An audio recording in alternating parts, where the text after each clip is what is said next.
প্রকাশ করার মতো একটা বিষয় না, কারণ কি এখনো চোখের সামনে আমি তাকে জীবন্তই আমি দেখছি বলে মনে হচ্ছে। সে আমার কাছে এতটাই আপন ছিল, লাস্ট ঈদেও আমরা একসাথে কাটিয়েছি।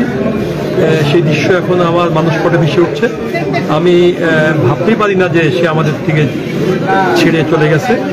রেজা ভাইকে আমি যতটুকু জানি, উনি বেশ মাস দুয়েক আগে আমাদের ইন্টারভিউ নিয়েছিল চ্যানেল 24-এর জন্য। মামুন রেজা ভাই শান্তশিষ্ট একজন মানুষ, কথা কম বলে এবং সবার সাথে ওনার একটা ভালো সম্পর্ক আছে। সেই সুবাদে আমাদের সাথে একটা ভালো সম্পর্ক, আমি যতটুকু জানি তার সম্পর্কে উনি বেশ ভালো মানুষ ছিলেন। আমরা তার আত্মার মাধ্যমে কামনা করছি।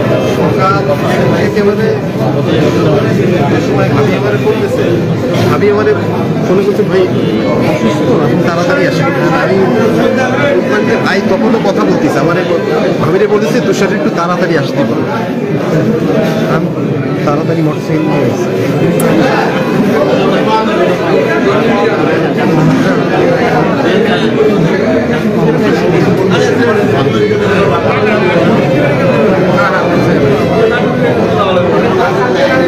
আমার বলার ভাষা নেই।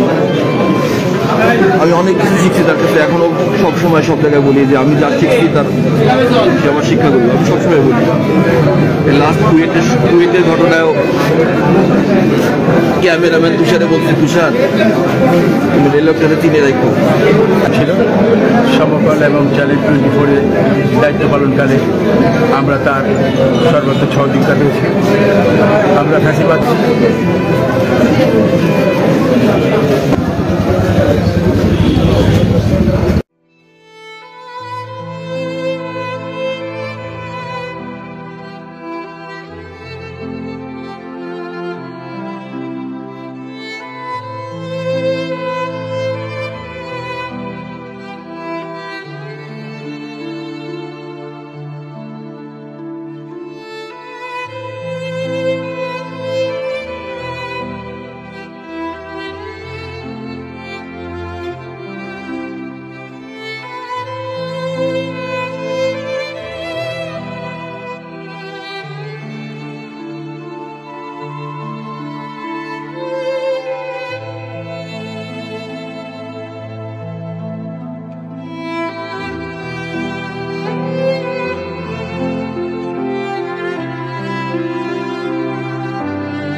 বাংলা।